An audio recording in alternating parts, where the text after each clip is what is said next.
Tudo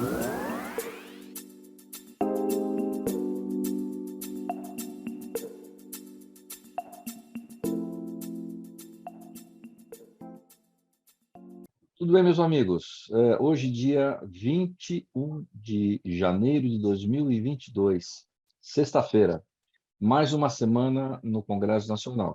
Sempre ressaltando que o Congresso ainda está em recesso, então as informações que a gente está trazendo até a abertura, a volta do recesso, que será em fevereiro, são notícias que estão ocorrendo lá, especialmente lá em Brasília. A gente tem acompanhado essas notícias importantes que a gente vai fazer alguns comentários aqui com os senhores.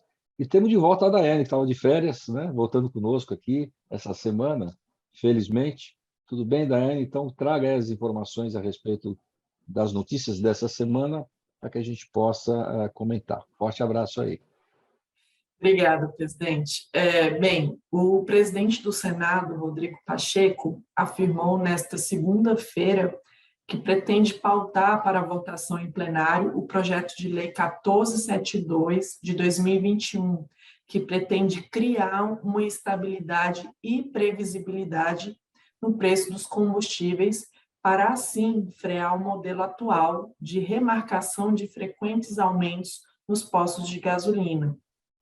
Em nota da sua assessoria, ele diz que submeterá a decisão ao Colégio de Líderes em fevereiro para decidir sobre a apreciação ou não do projeto. Pacheco já tem um nome certo para a relatoria do projeto, o senador Jean Paul Prats, do PT Rio Grande do Norte. O projeto prevê a formação dos preços dos combustíveis derivados do petróleo, tendo como referência as cotações médias do mercado internacional, os custos internos de produção e os custos de importação. A ideia do projeto, de autoria do senador Rogério Carvalho, do PT Sergipe, é proteger os interesses do consumidor, reduzir a vulnerabilidade externa e as mudanças constantes dos preços internos. Carvalho é um crítico da fórmula atual de cálculo dos preços dos combustíveis, com base na paridade de preços internacionais, PPI. Ele disse o seguinte: percebe-se que a adoção do PPI tem consequências para toda a economia, em detrimento dos mais vulneráveis. Neste sentido, reforça-se a necessidade de debater a política de preços da Petrobras, o modo como ela incentiva as importações e as alternativas a ela. Lembrando que o Congresso Nacional retorna do recesso no dia 2 de fevereiro, e esse é um tema que deve tomar conta da agenda dos parlamentares. Presidente, comente para nós sobre esse projeto que está previsto para já entrar na pauta em fevereiro. É complexo, né? É um tema bastante complexo. Por quê? Porque realmente você tem que acompanhar preços de mercado. O dólar é cotado, aliás, o petróleo é cotado em dólar, né? Então a gente precisa ter essa visão, como imaginar que se a Petrobras fosse uma empresa privada, né? Para que ela tenha rentabilidade e lucro, ela precisa acompanhar preços, porque realmente é um mercado volátil, né? Bastante volátil, especialmente nesses momentos de crise econômica, uma crise econômica não só no país, né? Mundial, em função da pandemia, uma série de fatores, e que tem dado uma volatilidade do preço externo muito grande. Então, é difícil. É uma análise complexa, essa que tem que ser pensada para poder modificar o critério da precificação da gasolina lá no posto, né? Que é repassado aos consumidores. Mas é uma lei, a lei de mercado é o seguinte: você vender no posto ali um petróleo, né, a gasolina, a um preço que é inferior ao custo, evidente que nenhum sistema, né, nenhum critério para de pé. Então a gente precisa pensar com muito critério, né? Precisa analisar todos os custos, todos os envolvidos, a cadeia toda, né? Porque tem várias partes que são componentes desse custo, né? A tributação, o preço externo, a recompra, né? A reposição dos estoques de petróleo que o Brasil tem. Então, esse é um fator que estão mais vinculados à própria Petrobras. Mas aí para frente tem outros fatores, né? Que é o transporte, né, no Brasil. A maioria desses transportes são feitos por caminhão. Então, é um tipo de custo de frete altíssimo. Então, tem que se analisar todas essas mudanças da cadeia, né? E depois o fator do preço lá na ponta, né? A precificação, né? Tirando, colocando todos esses custos ao preço de custo que é comprado pelo posto de gasolina, que faz a distribuição de determinadas empresas, né?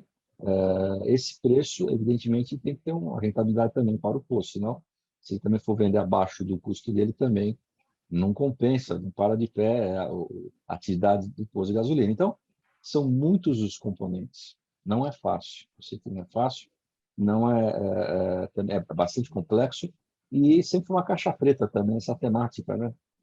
Se for abrir isso, né, fica fácil para a gente analisar, porque a gente não sabe exatamente quanto custa tudo isso, né? Qual é a parcela que cabe, por exemplo, a própria petróleo, a gasolina que sai das distribuidoras da Petrobras, por exemplo, né? É um preço.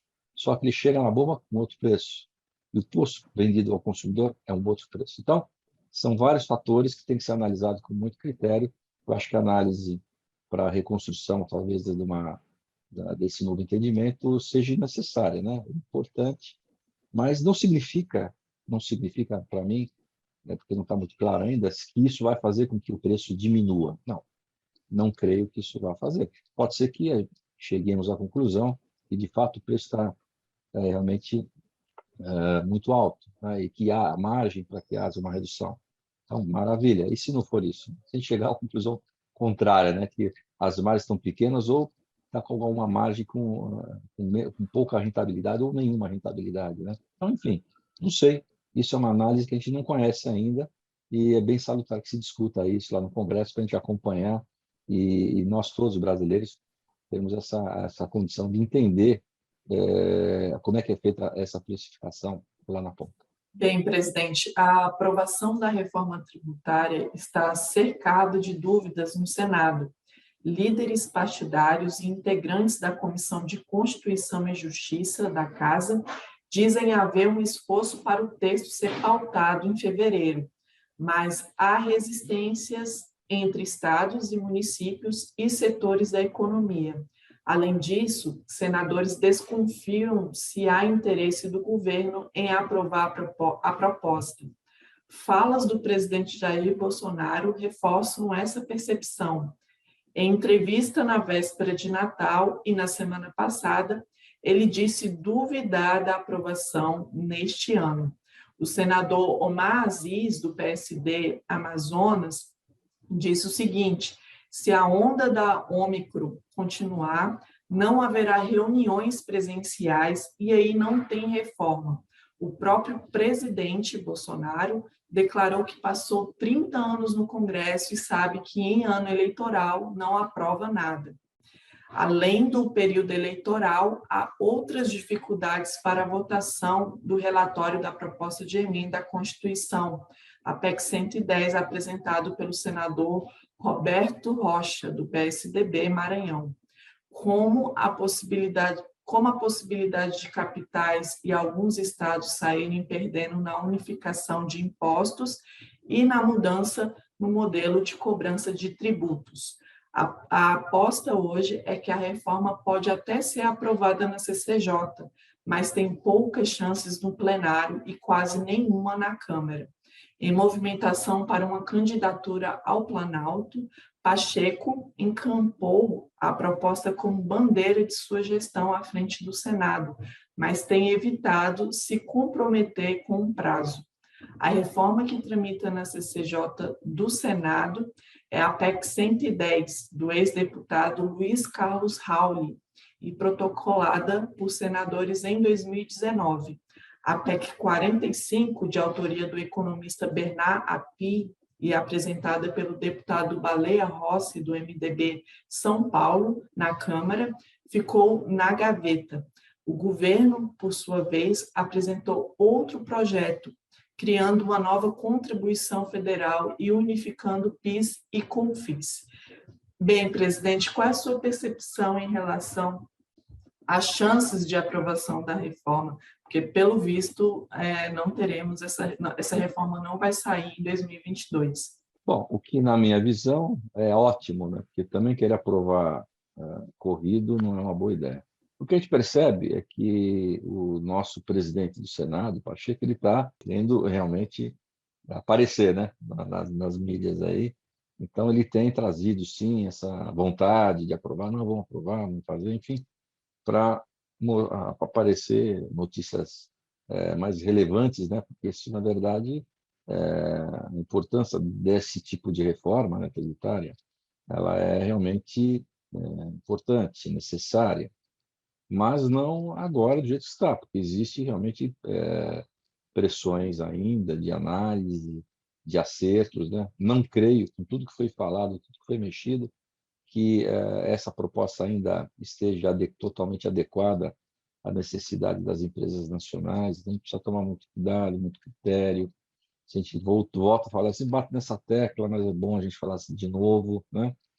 As empresas hoje que estão no Simples Nacional são a maioria das empresas brasileiras, né? Então, e para o Simples Nacional, não tem uma linha sequer dizendo como será essa mudança, né?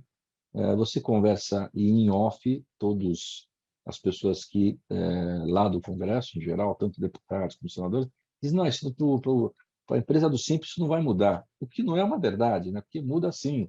Você está acabando com os 5 tributos hoje que fazem a composição do Simples Nacional. Você está acabando com todos eles. Então, como é que fica isso, né? Nessa mudança? Quer dizer, é muito, muito ruim. E N outros fatores que não cabe aqui a gente comentar agora. E também concordo, quer dizer, ano eleitoral, não só por causa da Omicron, mas porque também, quer dizer, o esvaziamento no Congresso será grande, não só por conta disso, mas também porque tanto os deputados como os senadores estarão em campanha nas suas bases, né? Então, vai ter um número menor esse ano de parlamentares no Congresso Nacional. Então, com o voto qualificado, o voto de maioria, então também não vai andar. Quer dizer, são N situações que a gente acha que impedirão, né, a ascensão de um projeto como esse, desse nível, né? Mas, sim, a gente tem escutado, lido também, né, notícias, jornal, até a vontade do Ministério da Economia de querer aprovar a reforma, por exemplo, do imposto de renda, né? Então, é outra reforma que a gente precisa tomar cuidado, porque também tem coisas boas e coisas ruins e coisas que serão judicializadas, porque da forma como está colocado na proposta legislativa, trará um problema de interpretação. Então, perceba, eu acho que ainda é prematuro, infelizmente. É prematuro dizer, né, que é prematuro, porque estamos discutindo isso há quase 4 anos, né? Só que a discussão, infelizmente, não tem uma agilidade muito forte, necessária, né, e de forma abrangente na sociedade, para que, de fato, a gente faça uma aprovação mais adequada. Mas eu também concordo com a fala do presidente, né, que eu acho que esse ano nada será aprovado.